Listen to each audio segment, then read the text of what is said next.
কি বন্ধুরা, সবাই ভালো আছেন তো? তো বন্ধুরা দেখুন, দেখতে দেখতে কিন্তু গরম ভালোই পড়ে গেল। তবে হ্যাঁ, গরম পড়েছে বলে মাছ খাবো না এটা তো হতে পারে না।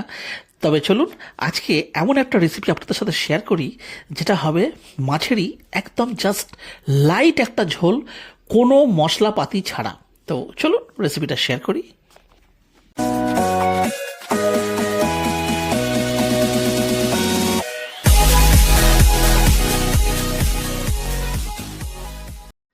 তো দেখুন, এখানে মাছ ভাজার জন্য নিয়ে নিচ্ছি সর্ষের তেল, আর এই দেখুন এখানে নিয়েছি আমি রুই মাছ। আর রুই মাছটাকে প্রথমে দেখুন আমরা নুন হলুদ মাখিয়ে রেখে নিয়েছি, আর প্রথমে এগুলোকে আমাদের ভেজে নিতে হবে।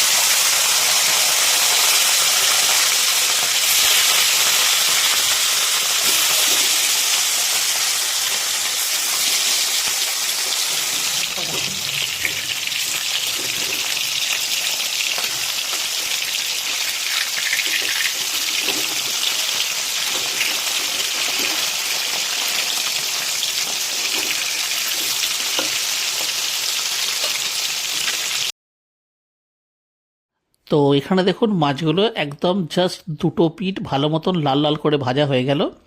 আর এগুলোকে এবার আমি আলাদা একটা থালাতে তুলে রাখছি। আর বন্ধুরা, ঠিক এইভাবেই আমি বাকি যে মাছের পিসগুলো রয়েছে নুন হলুদ মাখানো, সেগুলো কিন্তু আমি এইভাবেই লাল লাল করে কিন্তু ভেজে তুলে রাখবো।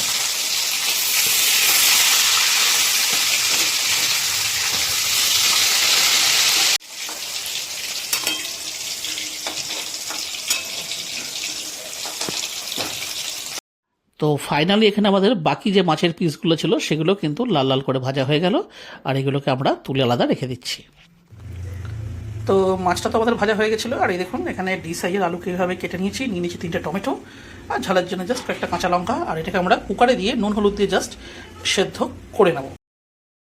তো এখানে দেখুন আলু, টমেটো, কাঁচা লঙ্কা দিয়ে নুন হলুদ দিয়ে আমাদের মানে অলরেডি সেদ্ধ করা হয়ে গেছে। আর এইবার এগোবো নেক্সট প্রসেসে। এই যে মাছ ভাজার যে তেলটা ছিল তার মধ্যে দিয়ে দিচ্ছি সামান্য পরিমাণে 5 ফোড়ন, দিয়ে যেই ফোড়নটা একটু ভাজা হয়ে যাবে এই দেখুন দিয়ে দিচ্ছি ওই সেদ্ধ করে রাখা আলু আর টমেটো, এবং ওটা জল সমেত দিয়ে এইবার এটাকে ভালো করে দেবো এটার সাথে মিক্স। দিয়ে দিচ্ছি আর একটু সামান্য পরিমাণ জল, কারণ এটা কিন্তু ঝোল যেটা আর কি তৈরি হচ্ছে। বন্ধুরা, এই ঝোলটা এতটাই লাইট হয় যে জাস্ট কিছু মানে বলারই নেই। এটা আপনারা বাড়িতে একবার হলেও ট্রাই করে দেখবেন। তো এখানে দেখুন যে মানে গোটা গোটা যে টমেটোগুলো ছিল সেগুলোকে জাস্ট খুন্তির সাহায্যে একটু কেটে ভেঙে দিচ্ছি, যাতে এর ভেতরের যে জুসটা সেটার মধ্যে চলে আসে। দেখুন এখানে ঝোলটা ফুটছে, আর এখানে ভেজে রাখা যে মাছগুলো মানে সেইগুলোকে আমরা আস্তে আস্তে ঝোলের মধ্যে ডুবিয়ে দেব। আমাদের কিন্তু কাজ এইটুকুই, এতে কিন্তু নুন হলুদ ছাড়া আর বিশেষ আমরা কিছুই দিচ্ছি না। এটা একবার হলেও বন্ধুরা রিকোয়েস্ট রইল, এই রকম গরমে একবার হলেও ট্রাই করে দেখবেন।